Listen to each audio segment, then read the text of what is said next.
So, welcome everyone. My name is Anders Sydstedt and I will be the moderator, chairman for this session. And I think you all know the drill. We already have one session, so you know it's totally 20 minutes and they have 15 minutes for presentation, and I will show like 5 minutes left and 2 minutes left, and then we will have 5 minutes for questions and we try to follow the timetable very exactly. So first presentation is Freedom in and from the West with Georgiana Constantin-Parke from Liberty University, Romania. Please. Thank you. Can you guys hear me? Yeah. Okay, good. Sorry, I'm sitting down because I was too short for that. So, I don't have a slide, I just have a story, and I think it's kind of short and pretty easy to follow, and I'm sure a lot of people from other countries might be able to identify with what I'm talking about today. My paper examines the ideas of freedom and progress within the non-Western societies, and how the process of modernization relates to the import of concepts, practices, and institutions from the Occident. What I'm really trying to say is I'm going to be talking about Romania's struggle to modernize. Romania, a country in Eastern Europe, it's gone through communism, it's gone through a lot of things, and how it's tried to modernize and how it understood that in relation to the West. So the first and obvious thing I'm going to point out is how amazingly successful the West has been in providing people with just a very, very good type of lifestyle, materially speaking. And so a lot of other countries have, of course, needed and wanted to follow the same example. And Romania is no exception to that. Within Romanian society, there are two theories that I found interesting and that have recently recaught my eye. The first one talks about the forms without substance, and this is when the Romanians have imported certain things from the Occident that simply didn't have the capacity to apply the things that they've imported, because they didn't have either the social structure for it or a foundation for it, a cultural foundation. The other theory is the theory of synchronism. And we're going to get into that in a little bit. So the first theory, which talks about the way that we've imported stuff. Let me just find this on my phone here. It was originally founded by Titu Maiorescu, and it was brought to the attention of many other thinkers, like Mihai Eminescu. And the theory revolves around the idea that Romania has imported thoughts, practices, institutions, and generally all things foreign, more specifically Western, without developing the ability to fully integrate these imports into their society.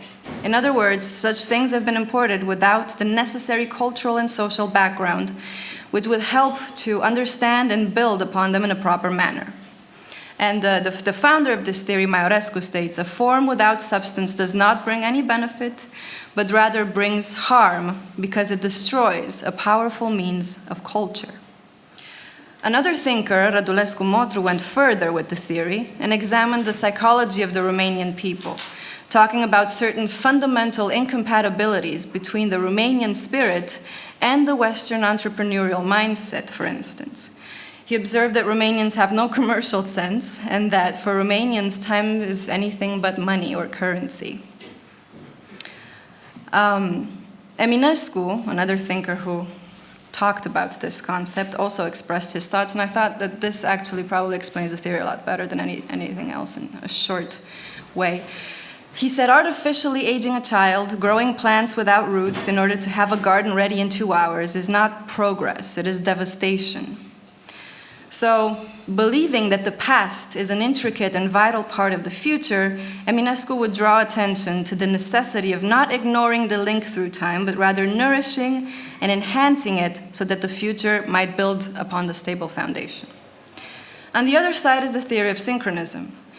Eugen Lovinescu talked about this, and he said, well, it's true, we do import certain things that we have no substance for. However, this is better than to just fall into barbarism. So, for instance, if we're talking about a country that's never had a university before and wants to build a university because it's seen it and how it works in the West or any other country, And it doesn't know how to do that. Well, how do I manage this? How do I make up the exams? How do I educate the students? What does it really mean to have a university? And this is the type of thing that we're talking about. And Lovinescu said, well, that doesn't matter if there's no substance for that. Let's import it first, and then the substance will come with time. We'll figure out how to do this as time goes by. So while he agrees with the whole premise of how we import things, he doesn't think that this is a bad thing. Let's see. Now, if we look at what has actually happened in Romania through time, I would incline to give the first theory a bit more credibility because we have imported a lot of things from the West, and not all of them have been completely compatible with our society. But probably the most tragic thing that has happened is there's been a loss of trust in our institutions, from academia to politicians to a lot of other things that we've just desperately grasped onto for the hope of creating a better society. Now, a lot of this is part of communism's issues that it brought to Romania. People lost a lot of their trust in a lot of the things that the state or the private sector had to offer. The biggest thing you could do within the communist regime is beat the system. If you beat the system, then obviously you're surviving because the system doesn't really want you to survive. It was a bad and oppressive system. And so we even have a term for this, which I think speaks a lot about how things have turned out in Romania. The term is the abroad. So we don't talk about a specific country anymore. Now they're just all together bundled up. And during the communist regime, anything that came from the abroad was better. It was better quality, it was better thought out, it was just simply better. And to this day, people talk about the abroad. You'll see this even with certain things that happen in politics today. A lot of people my age will go out and say, I want a country like they have in the abroad. But they're not really referring to any specific country because, of course, if it's not Romanian, then it must be better.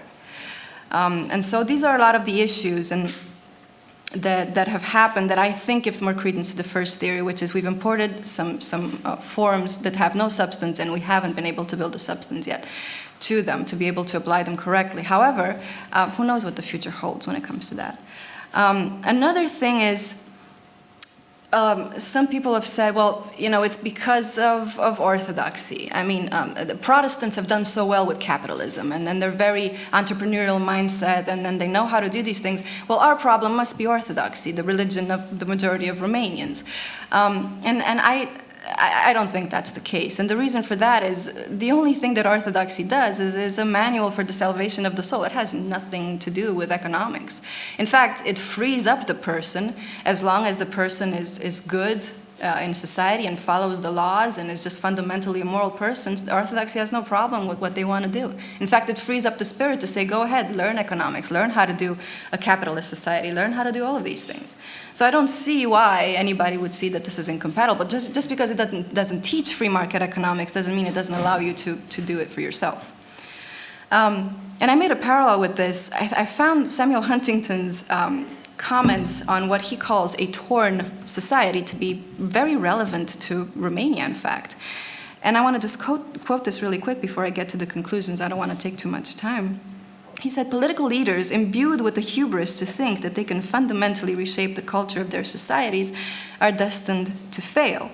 While they can introduce elements of Western culture, they are unable permanently to suppress or to eliminate the core elements of their indigenous culture. So basically, after this, conversely, the Western virus, as he called it, once it is lodged in another society, is difficult to expunge. The virus persists, but is not fatal. The patient survives, but is never whole. Political leaders can make history, but they cannot escape history. They produce torn countries, not Western societies. They infect their country with a cultural schizophrenia, which becomes the continuing defining characteristic. And I think that right now, this is exactly where Romania is. Because there are people on one side and the other side, some are saying, let's take everything we can from the West, and the other people are saying, we can't do this because this is bad for us. And so, in conclusion, I think that the best way for Romania to go forward is know who it is and what its culture is, and understand and have individual and cultural introspection before it brings anything else into the equation.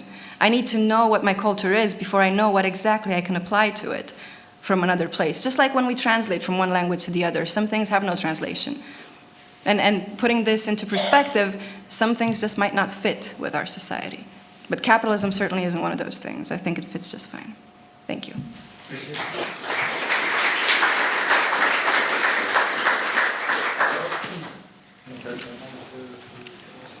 Take the floor first, Victoria. Well, I really enjoyed your talk. And I find it very unusual because usually this is a case of imperialism where a country invades another country and changes. But this is a case where it's self-grown, so Yes. to speak, that you lose your culture. And I think it's very important.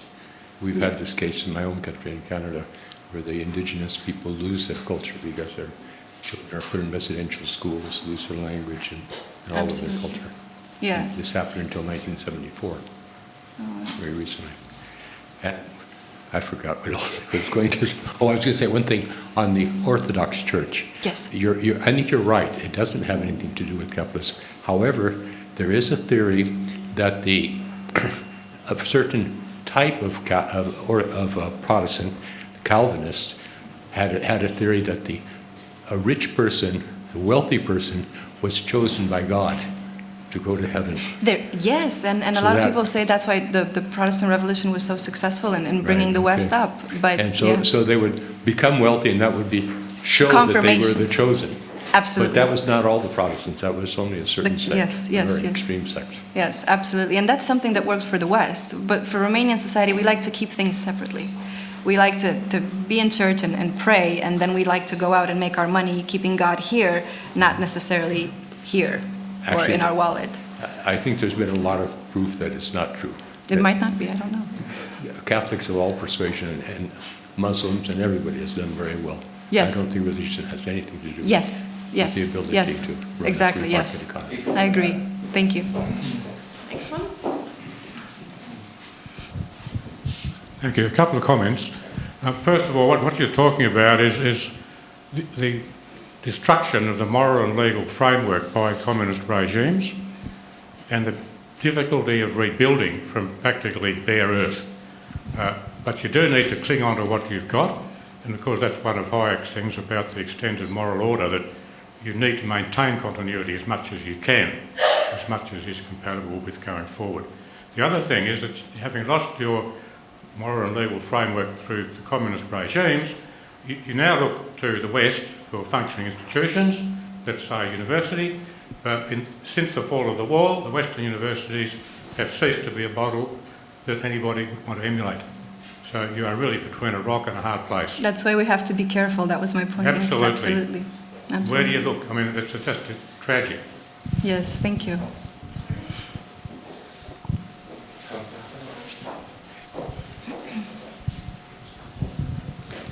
The Polish philosopher Legutko wrote a book which is called The Demon in Democracy.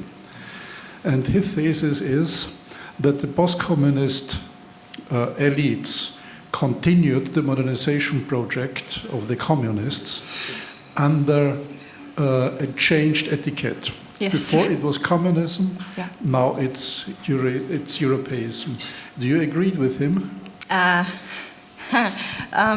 To a certain degree, yes. I would have to say that there have been a lot of cases where we just changed the label on something and called it something else, even though it was the same exact thing. So yes, to a certain degree, I do.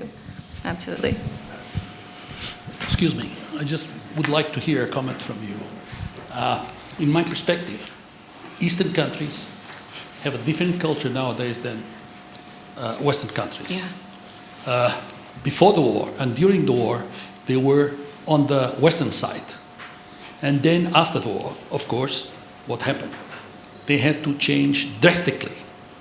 So I believe they must feel a little bit frustrated with Western people because they didn't help them enough after and before. What do you think? I think there's a great element of truth in that. A lot of people do feel like they've been betrayed. Like I said, I think Romania is a very torn country, spiritually as well as intellectually at this point. I know my great-grandfather died with the words, "America will rescue us from communism." And there was one factor, that's the Soviet Russia was less civilized than them. and then the Western. So they must feel quite uneasy. They do. Afterwards. Yes, it is difficult. You choose the East, you choose the West, whatever it is that you choose, you're in danger. And yeah, absolutely. Okay. Yeah. Thank you for your... Thank you. Last question? Anyone? Hi, so thank you for your talk. I was I just wanted to pick up actually on your conclusion. So you were talking about the potentially pernicious effects of imposing a particular form on a substance that's not ready for it. And then you pointed to the question of identity and everything like that. And I wonder if you might venture, an answer in terms of what might be some of the main constituent, components of the Romanian identity that any form, whatever the Romanian people choose, would have to take into account. Yes, absolutely. I think the first thing that we would have to take into account is how our religion has molded into our culture. I think first and foremost, in many ways, we are Orthodox, at least the majority of us, whether it's cultural or religious, it's a melange. And so that's the first thing we do need to take into consideration. And everything else, I think, just really springs from that particular identity. We know our history, we know we were conquered by the Romans a long time ago, but then after that, immediately, actually before that, our history of Christianity starts to form, and we have the Apostle Andrew who legendarily came and brought us Christianity. And so for us, really, that's where we are. Everything springs from that, and as long as that is taken into account and respected, I think you can do beautiful things with the country. So, I think we give it a round of applause.